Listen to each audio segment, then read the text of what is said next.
At 7:56 on the morning of December the 7th, 1941, Japanese aircraft swooped down over Hawaii.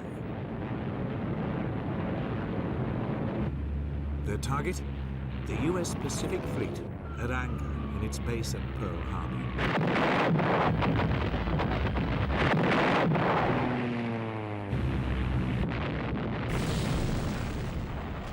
5 US ships were hit immediately.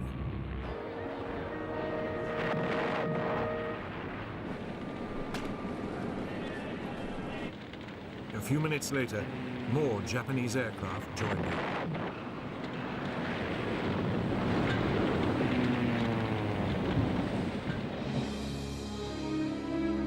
By 8:35, 2 US battleships were sinking, 2 had capsized, and 2 were badly damaged.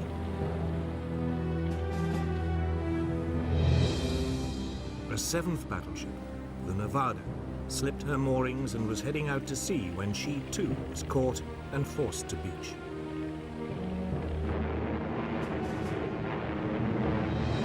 Simultaneously, Japanese Zero fighters strafed US aircraft lined up on the island's airstrips.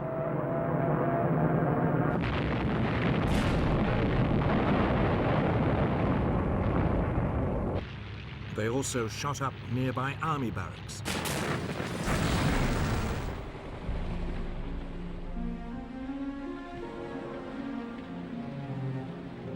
By the end of the attack, dozens of US warships had been sunk or damaged. 188 aircraft were also destroyed.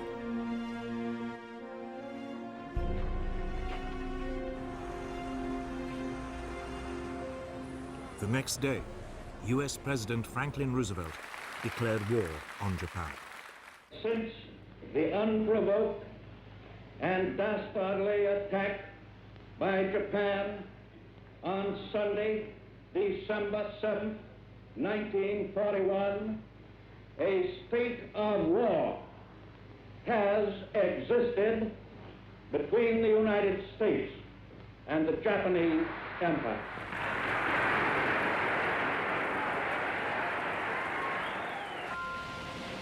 The stage was set.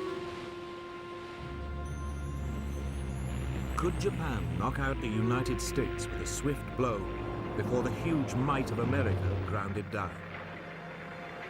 It would become one of the great conflicts of World War II.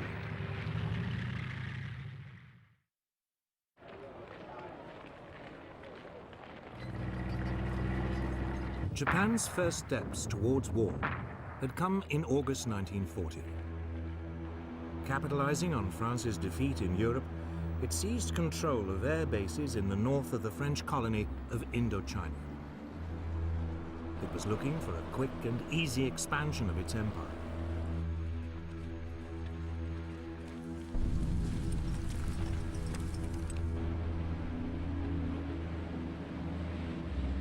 A year later, it issued an ultimatum demanding the use of all French air bases throughout Indochina. When the French hesitated, the Japanese invaded and seized control of the entire colony.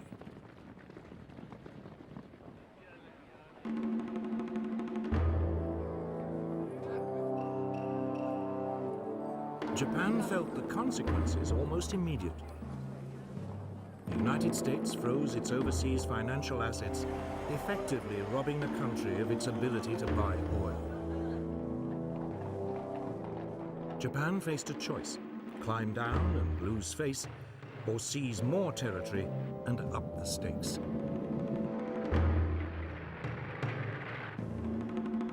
For a new Japanese government, under the aggressive General Hideki Tojo, there was no question about which course to take.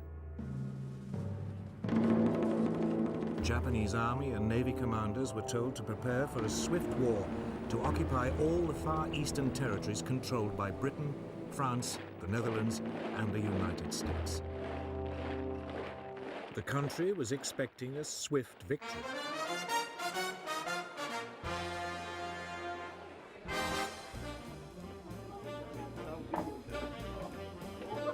Japan saw the Americans, in particular, as a nation of pleasure lovers with no stomach for a lengthy war and heavy casualties. The Japanese military calculated that if they could destroy the US Pacific Fleet, the US would quickly sue for peace. It was now that they decided to attack Pearl Harbor. Admiral Isoroku Yamamoto, commander of the Japanese Combined Fleet, was put in charge.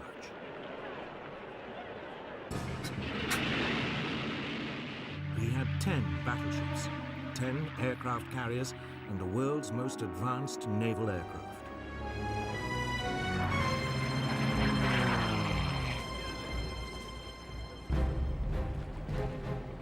Against him, the US Pacific Fleet had 8 World War I vintage battleships and 2 carriers.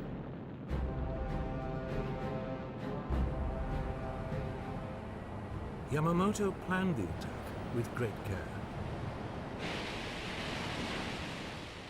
He would hit the US fleet in Pearl Harbor on a Sunday, since, according to intelligence reports, it usually spent the weekends in port.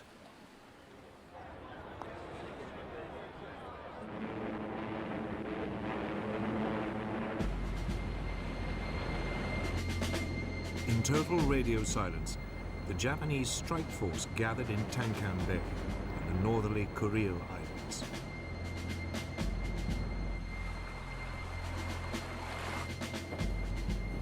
The fleet set sail on November the 26th, 1941.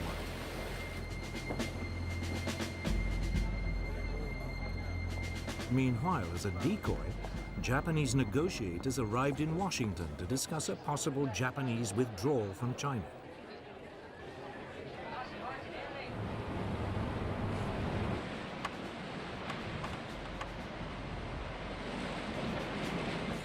The Japanese fleet refueled after several days at sea.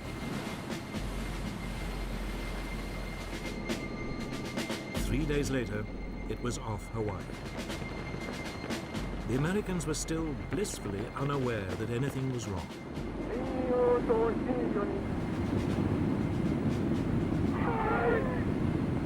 At 6 a.m. on December the 7th, after a final briefing, the first wave of Japanese aircraft took off.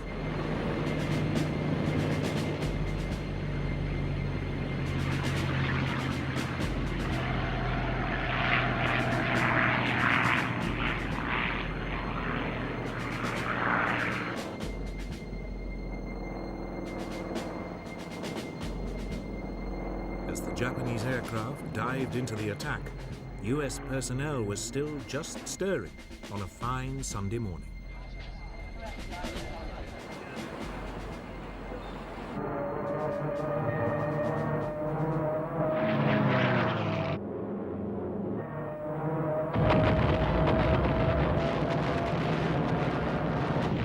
It was all over in less than 2¼ hours. Yamamoto's plan had worked like a dream. Or had it?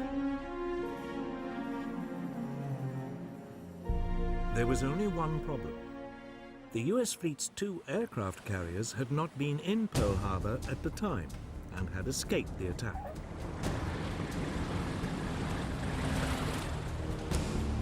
Yamamoto's main aim of crippling the US Pacific Fleet had only partially succeeded.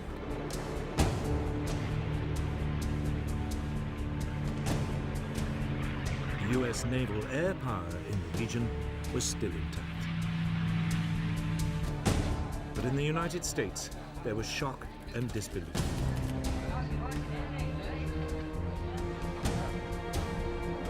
It quickly turned into a mood of fury and determination. Angry mobs attacked the Japanese embassy. Japan had disturbed the sleeping giant. The US Secretary of the Navy, Frank Knox, spoke for many. The Japs started this war. We are going to finish it.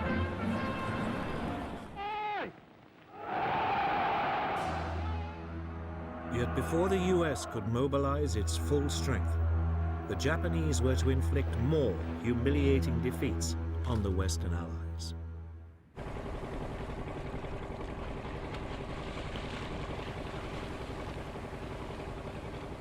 In December 1941, as America was licking its wounds after Pearl Harbor, Japan launched a series of attacks on Western colonies in Southeast Asia. It thought it had knocked out America. Now it moved against Britain and its colonies.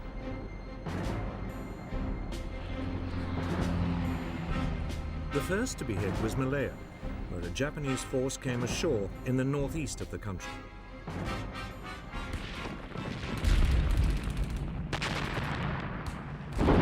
The plan was that it should make its way south down the east coast.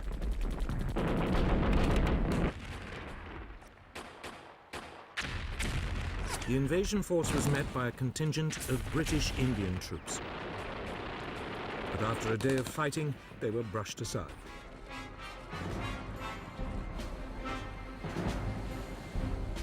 Meanwhile, further north in Thailand, a second Japanese landing was unopposed. 30,000 Japanese troops were soon making their way down the western coast of Malaya.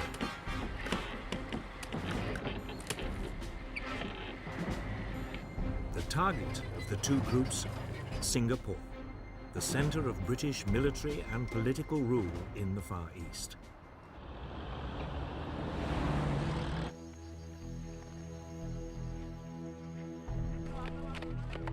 Britain had turned the island into what it believed was an impregnable fortress.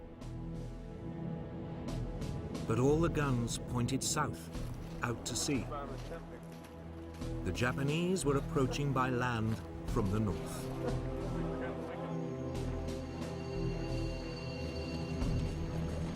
Yet British military commanders remained remarkably untroubled.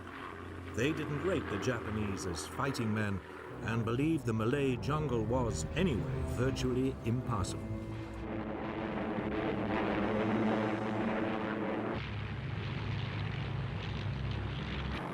But the Japanese had other ideas.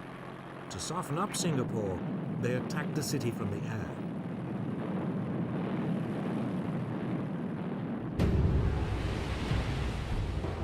Britain sent the new battleship Prince of Wales and a battlecruiser, Repulse, to attack Japanese troop convoys. They were met by Japanese bombers.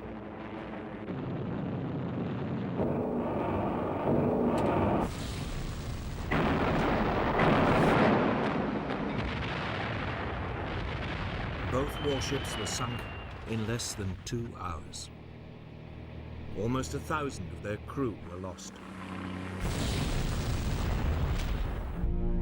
It was the greatest British naval disaster of World War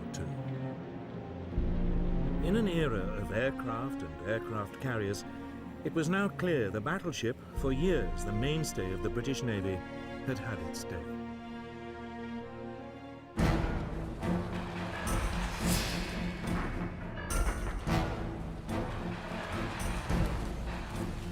Back on land, the Japanese continued to head south towards Singapore. On January the 11th, 1942, Kuala Lumpur was captured. The British forces fell back and withdrew to Singapore.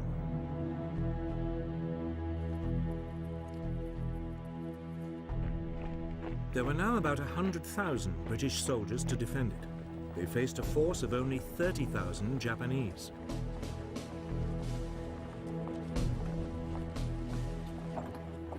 Even without their big guns, the British should have been able to hold out.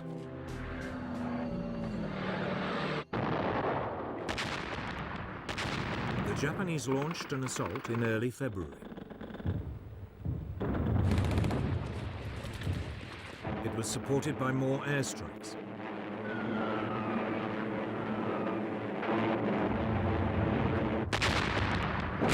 The British defense was soon reduced to chaos. Civilian casualties began to escalate.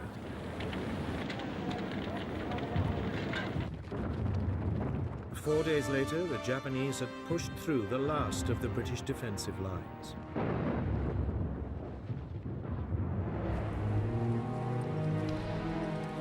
commander, General Arthur Percival, surrendered with over 90,000 men.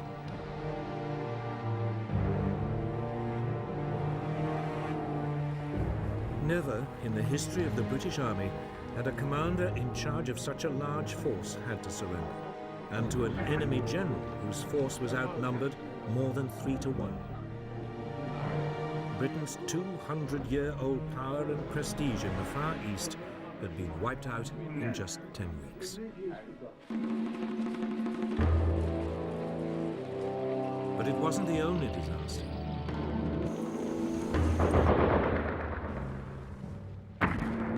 Elsewhere in Southeast Asia, the Japanese forces were equally triumphant.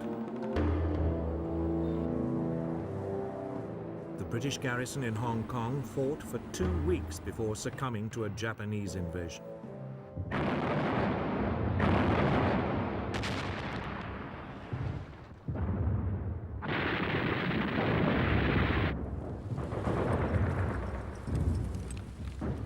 In the Philippines, America fared no better.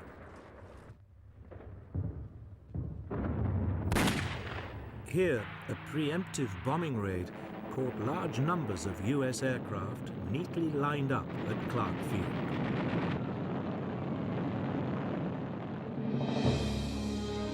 Most were destroyed.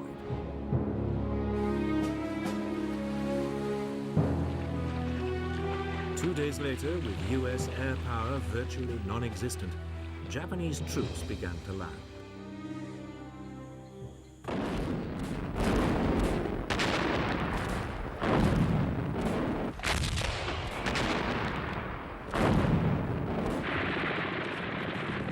The local Philippine troops melted away.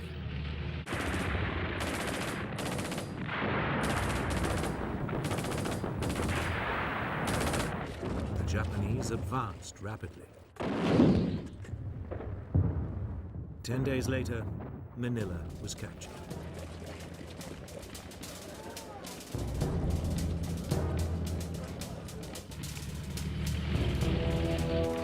The US soldiers were forced to withdraw to the Bataan Peninsula. Here they hoped to hold out until a relief force could be sent. It never came.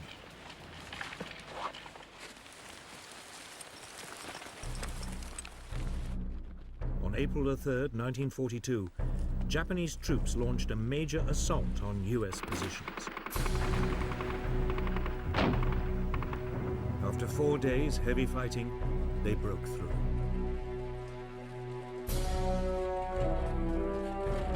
The Americans surrendered 2 days later.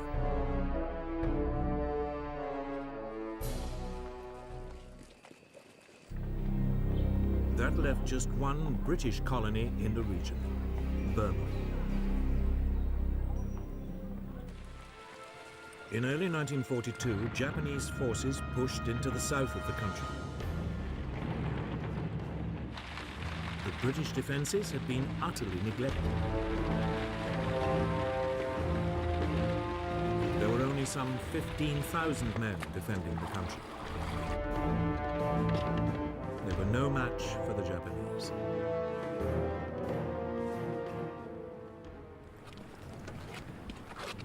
The Allied troops mounted a brief but doomed resistance.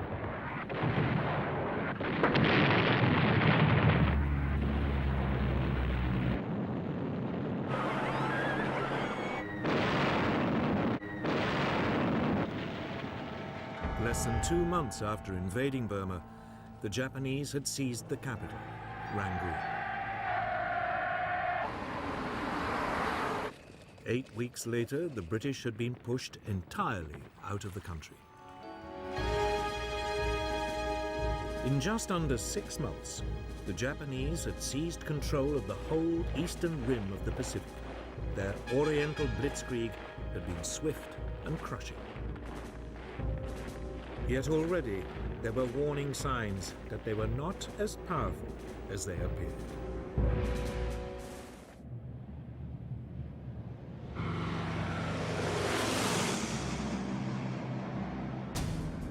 On April the 18th, 1942, 4 months after Pearl Harbor, America struck back at the Japanese.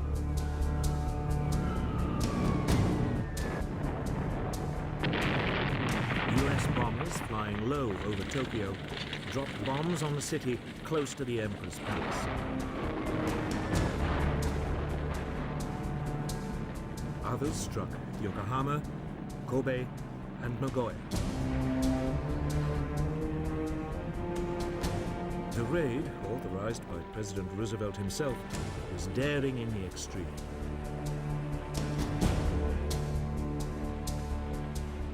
The B-25 Mitchell bombers had not been designed to be launched from aircraft carriers. They barely managed to lumber off the deck of the USS Hornet, which had brought them to within 700 miles of the Japanese capital.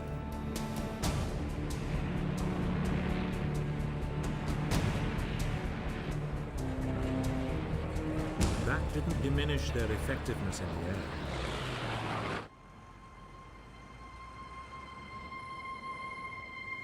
In Japan, the raids caused profound shock. After their runaway successes of the past 4 months, they had never expected an attack on their homeland.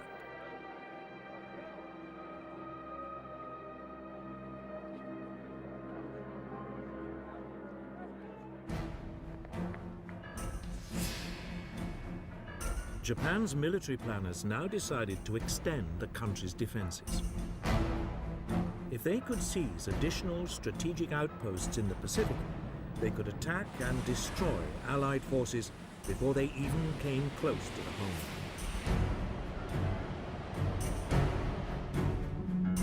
Japan already controlled much of the Chinese coast, Southeast Asia, and the Philippines. They had also seized the Dutch East Indies. Now they decided to strike south and attack Papua New Guinea and the Solomon Islands, and east to take the island of Midway in the middle of the Pacific. It would mean the homeland was surrounded by a string of fortified positions. Yet even as Japan was planning its move, its operations were severely compromised, though it only realized this after the war. The United States had broken its military and diplomatic codes.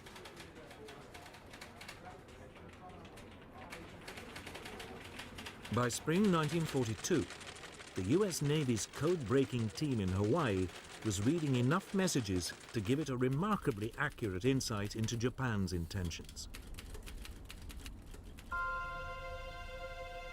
So it was that the US Commander-in-Chief in the region, Admiral Chester Nimitz, learnt the details and timing of Japan's planned invasions of the Solomon Islands and Papua New Guinea. If successful, they would cut off Australia from her allies. A Japanese bombing raid on Darwin had already caused widespread fear of an invasion.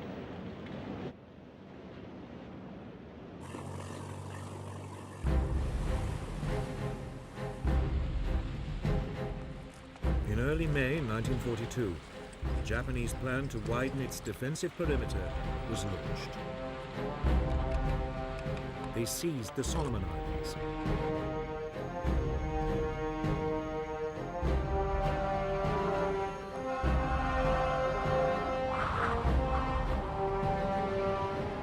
Two days later, the Japanese carrier force entered the Coral Sea in preparation for the main assault on Papua New Guinea.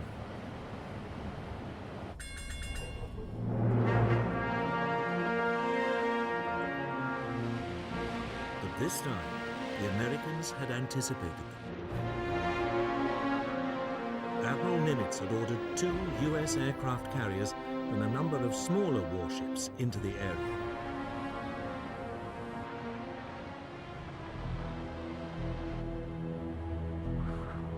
For 2 days, the rival fleets searched for each other.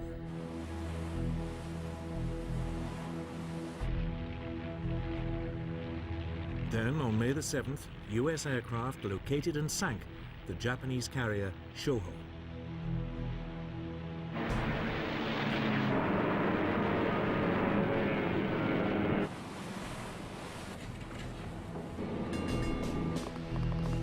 Battle of the Coral Sea was underway.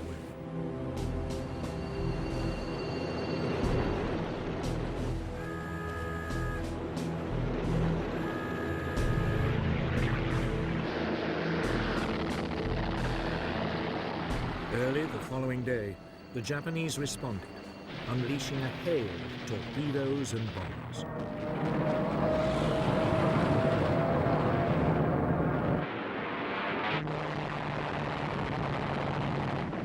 To begin with, the U.S. aircraft carrier Yorktown managed to avoid the Japanese torpedoes.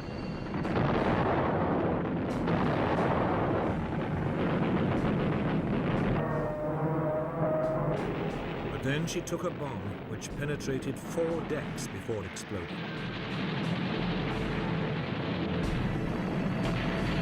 37 men were killed.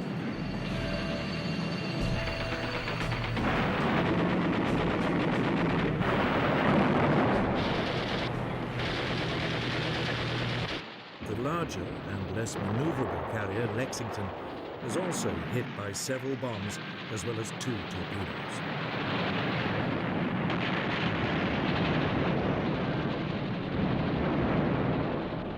She developed a heavy list to port.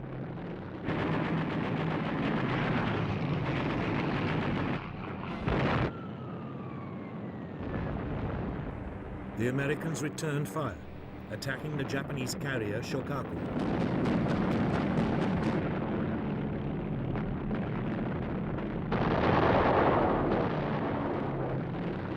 The first U.S. raid was blunted by Japanese Zero fighters, which forced the U.S. Douglas Devastator bombers to drop their torpedoes too far out. All the torpedoes missed.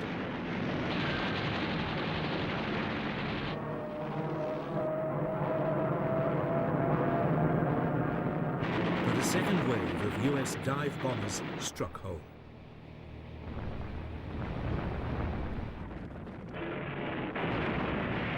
The Shokaku's deck was so badly damaged, she could no longer be used by aircraft.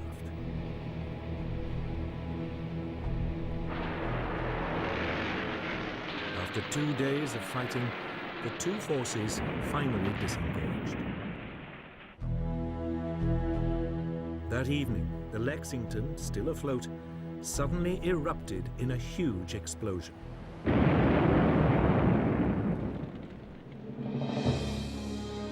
There had been an undetected leak of aviation fuel that had caught fire.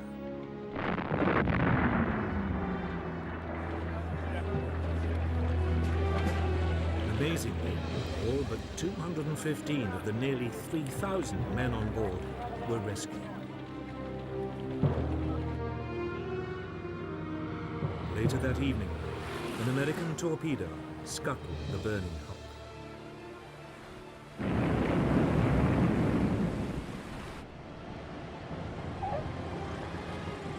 The Battle of the Coral Sea was, on paper, a draw. Each side had lost 1 carrier and had another severely damaged. Strategically, however, it was a major U.S. success.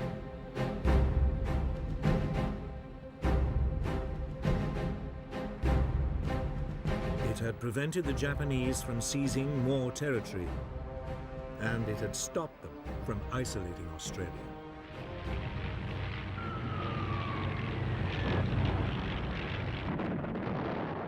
The Battle of the Coral Sea marked a new era in naval tactics. It was the first major sea battle in which the opposing ships were completely out of visual contact. It was fought, instead, by aircraft flying from carriers.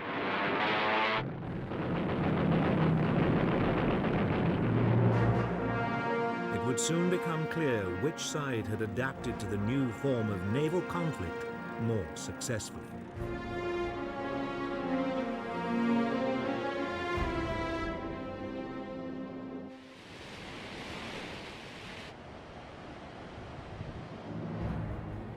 By the late spring of 1942, Japan and America were deadlocked.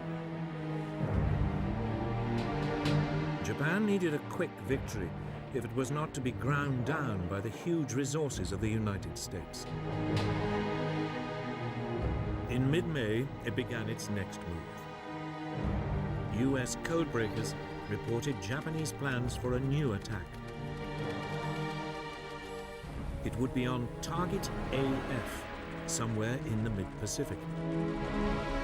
The problem for the Americans was that they had no idea where Target AF was.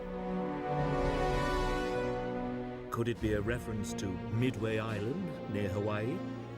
An ideal jumping-off point for another attack on the American fleet in Pearl Harbor. The code-breaking team suggested a way to find out. The US Air Base on Midway was instructed to send an uncoded message reporting problems with the island's water system.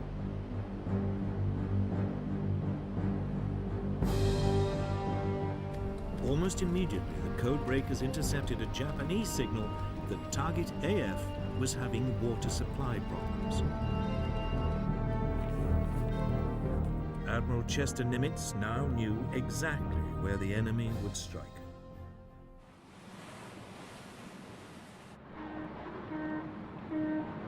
The Japanese plan was typically complex.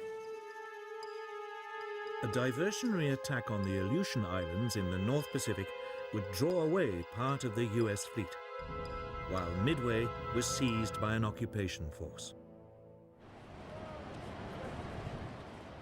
The Americans would be obliged to hurriedly commit their carrier force to retaking the island.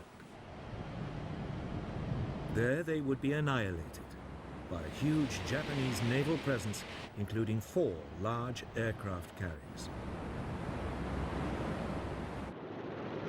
It was the second Japanese attempt to wipe out the US Navy in the Pacific within a year.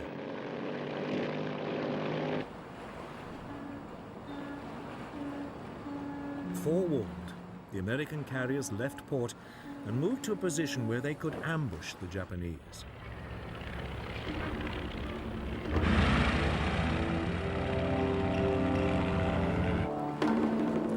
On June 3rd, 1942, Japanese forces launched the expected attack on the Aleutian Islands.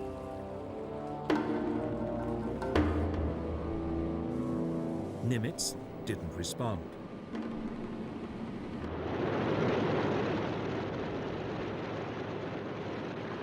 Then, early the next morning, the main Japanese carrier force launched a first airstrike on Midway Island to soften up its defenses.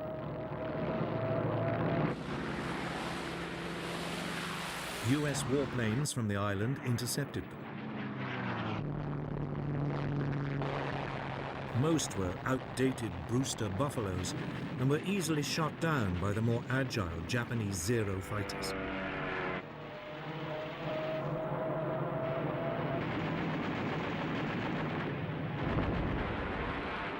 But the Japanese attack had been blunted. Midway's defenses had not been broken.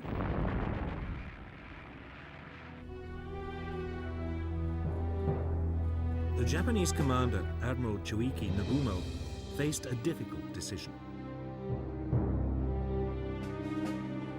He'd kept some of his aircraft in reserve, loaded with munitions designed specifically for attacking ships, just in case the US fleet was spotted.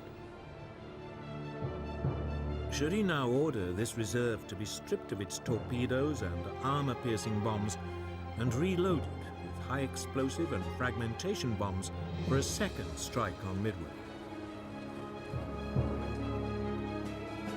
It would leave him ill-equipped to take on the US Navy, but he calculated it was a risk worth taking. Then, just as the reloading was underway, he received unwelcome news. The US naval force had been spotted. Was this the US carrier force, or a smaller, less significant fleet of ships? Nagumo was in a dilemma. Should he continue with the second strike on Midway, or should he once again re-equip his bombers to take on the US vessels?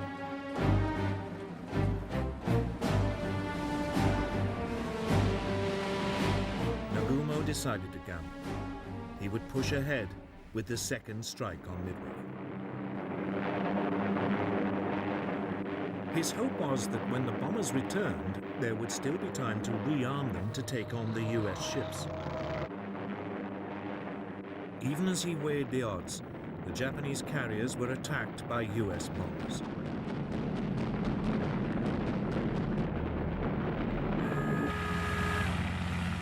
Every available Japanese Zero fighter was scrambled before the US bombers were repelled.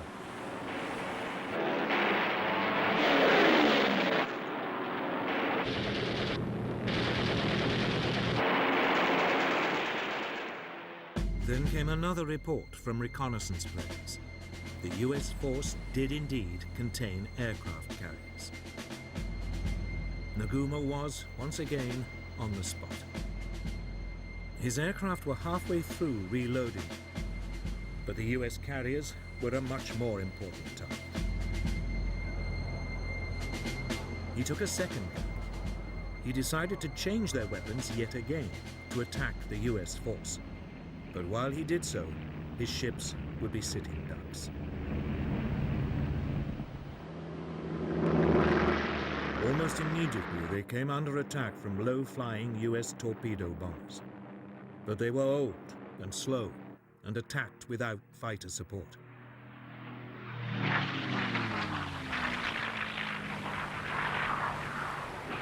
As they approached the Japanese fleet, they were rapidly shot down.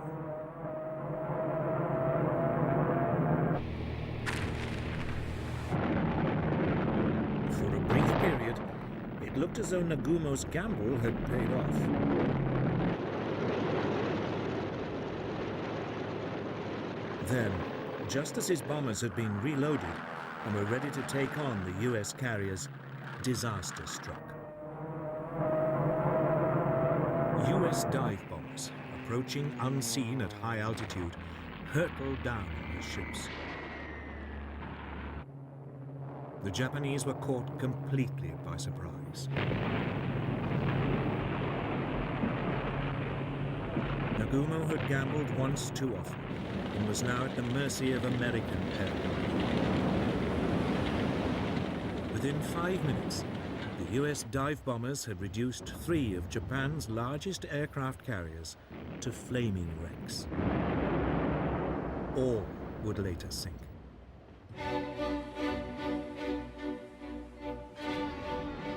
The fourth carrier, the Hiryu, had been masked by a rainstorm and that afternoon mounted a desperate counterattack.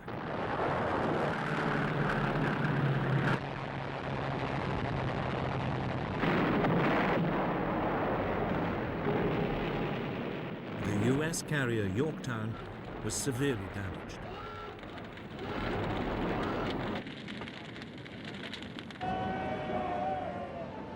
It was torpedoed by a Japanese submarine several days later. But the Japanese fight back was short-lived. Late in the afternoon that day, the Hiryu was also hit and turned into a blazing pile. In a matter of hours, Japan's mastery of the sea had been destroyed. The attack on Midway Island had achieved nothing. But it had cost Japan its finest carriers and 332 aircraft. Well over 2,000 sailors had also died.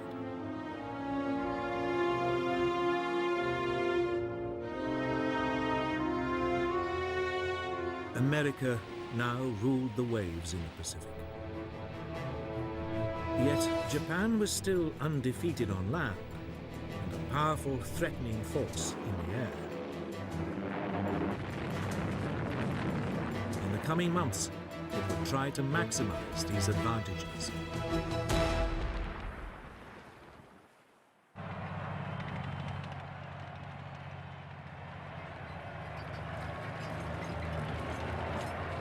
By summer 1942, Japanese plans to build a defensive ring of occupied territories around their homeland had still not been completed. Heavy losses at sea had frustrated their attempts to grab Papua New Guinea and islands in the Central Pacific. Japanese planners now came up with a new plan. If they couldn't do it by sea, they'd do it by land. On July the 21st, a division-sized force of experienced jungle troops landed on the northern coast of Papua New Guinea. They immediately struck west to capture Port Moresby, the capital.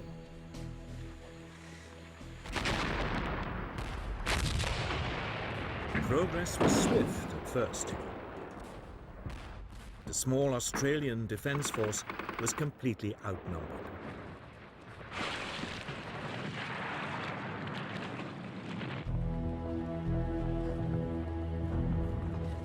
Within weeks, the Japanese had captured the main pass over the Owen Stanley Mountains.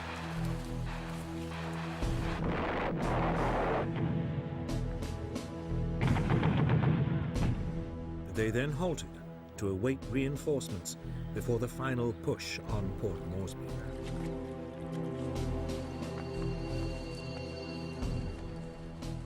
The Australians also mustered new forces.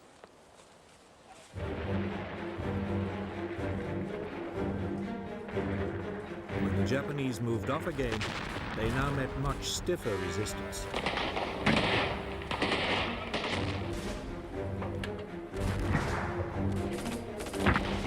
For the first time, Japanese troops were up against men who matched them for training, experience, and morale. The Australians stood their ground, and the Japanese were temporarily brought to a standstill.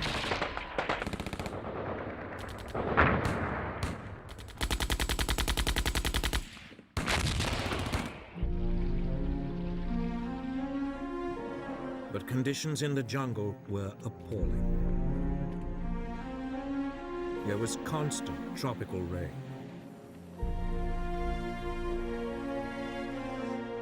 Malaria was rife.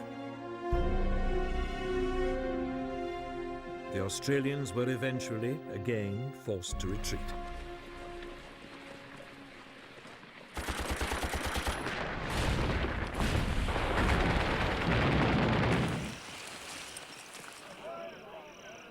After 2 months of grim fighting, the Japanese were within 30 miles of Port Moresby. Then, finally, US reinforcements arrived.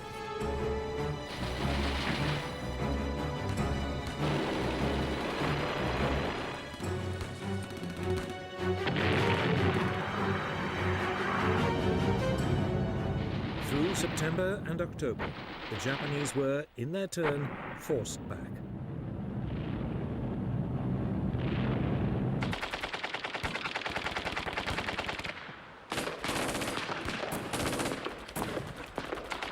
The Japanese made an heroic but suicidal stand.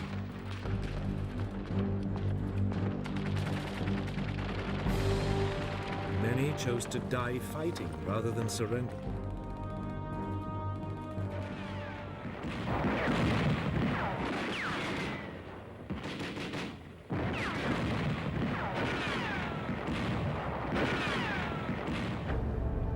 It took the Allies another 2 months before the Japanese were finally overwhelmed.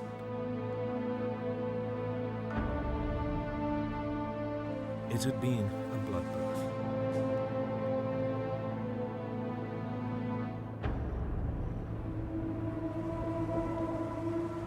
"15,000 Japanese troops had embarked on the operation. Only 3,000 got away.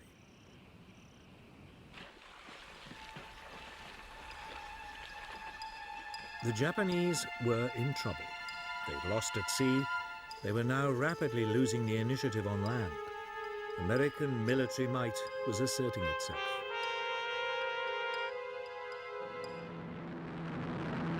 There was only one alternative left: air power.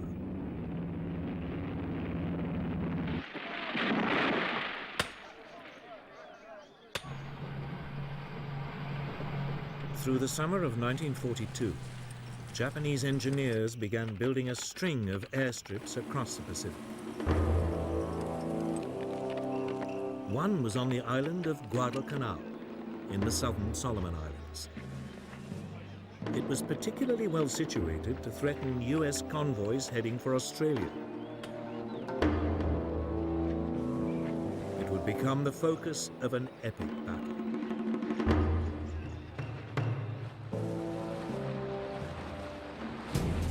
In July 1942, an amphibious force of US Marines invaded the island.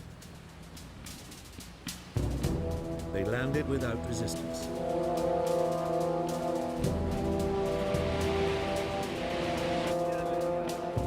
The plan was to capture the half-built airstrip, complete it, and then turn it into a US base. But the Japanese were not ready to give up. That night, they sent in a naval force to land reinforcements and to attack the fleet of US ships supporting the Marines.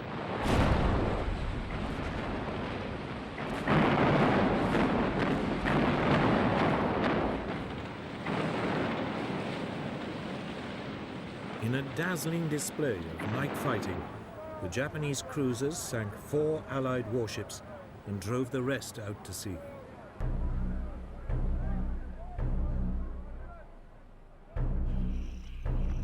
The Marines were now marooned, without supplies and without much of their equipment. They dug in around the airstrip. Despite constant bombardment, using construction machinery left behind by the Japanese, they pushed ahead with the completion of the airfield.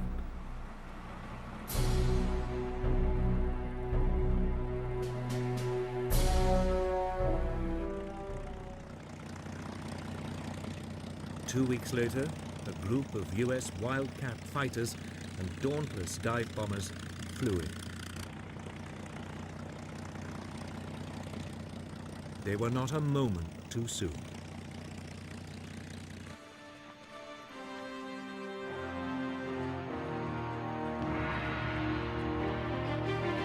The next day, newly arrived Japanese troops launched a series of suicidal attacks on the airstrip.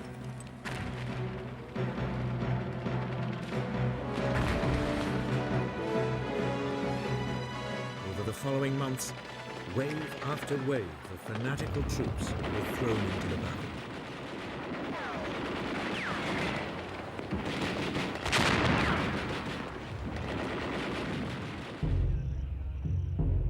By the winter of 1942, the two sides had fought themselves to a standstill, both now dug in to defensive positions.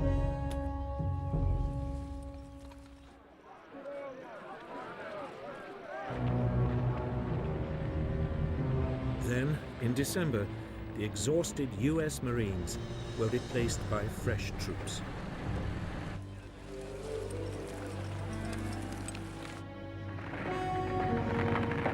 US soldiers now began a new push on the increasingly isolated pockets of Japanese resistance.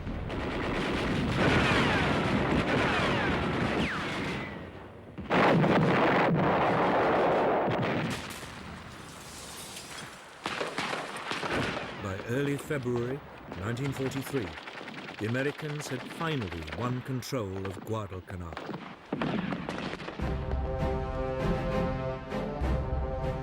They had now beaten the Japanese at sea and on land. They had even denied them access to the air. The Oriental Blitzkrieg had failed. The Japanese Empire now faced a foe that was still growing in strength at a rate it could never hope to match. It was the beginning of a fundamental shift in the course of the war.